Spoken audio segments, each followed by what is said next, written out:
is ledig, je docht zeer. Het zal, het zweer, het is bitter als vergif. Dus nou rin ik het door. Het is grappig, want het snijdt. Als ik die warmte net in handen krijg, zie ik het bij je nooit. Ja, ik koer Mukpop eigenlijk alleen nog als band zijnde, dat vroeger in Jorwert wie. En ik zie altijd een poster bij thuis hingen en ik vond het altijd zo'n vet logo. Die is wel een reunie, hè? Ja, en toen dacht ik, nou, toen maar Frans King maar van tijdens de merken kreeg ik het idee om. Ja, eigenlijk dat ooit weer een keer een nieuw leven in te blazen, een reunie. Nou ja, zo geschieden. We hebben een reunie oprichten toen in 2018. En toen was het zo leuk dat we nog een beetje dingen hebben. Ja. Vroeger werd het wel een examen uit te halen in het examenfeest, zeg maar. En nu is het wel de bedoeling om er echt een festival van te maken. Ja, krijgt in wat oors als de normale tentfeesten in de buurt. Ja. Het grootste gedeelte komt uit Jorwert. Janneke ik, maar Janneke werd nog inmiddels in Waardem, krijg het waar verderop. En onze, nou, uit Jesterwierum. Maar we binnen nog maar zien 8. Ja. Wel heel grappig eigenlijk. We hebben 3 keer 2 broers, plus Janneke en Tessa. Ja. Dus 2 vrouwen is maar bovenin in de rangorde en alle broers daaronder. En zo verdelen we het wel.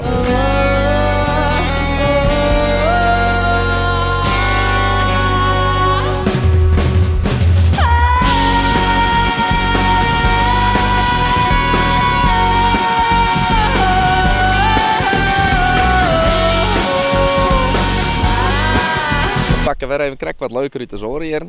Want altijd even een stapje bovenop. Dus we gingen oren hier altijd hier achter onze beide podia. En die hebben we nu dus op 12 verschillende plakken. Dus aan de orenkant van het wetter en hier. En nog een extra podium, een verrassing. Dat komt, gaan we dat nog steeds, Janneke? Ja, mag ze ook vertellen? Heel beetje. Een tipje van een sluier. Een tipje van een sluier hebben we een lietse verrassing op het wetter. In 2018 weet ik net wat er ongeveer weer, want toen zit ik zelf nog net in het bestuur. Maar wij hingen de hele tijd wat om 800 tot 1000 bezoekers.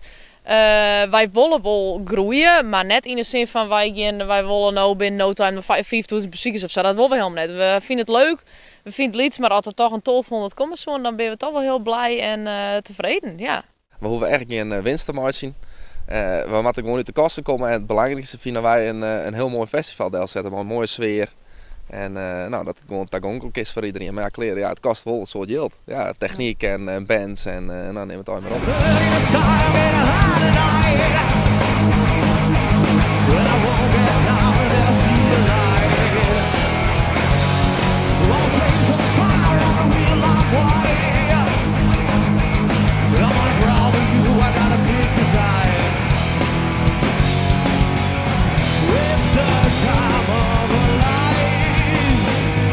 Dames en heren, jongens en meisjes, Mukpop dat was 24, de Mop, uw eigen Jorweter band, Meite, kleine prijs van Friesland had ze won, onlangs, dus dat is hartstikke leuk.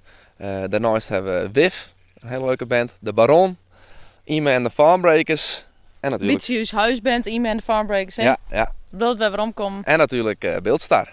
Ja. En daarnaast nog een aantal DJ's, maar dat komt dus op het verrassende stage. Steeds wel wet te vallen. Oh ja. Het zit ik op een poster. Ja, dus dat ik weer.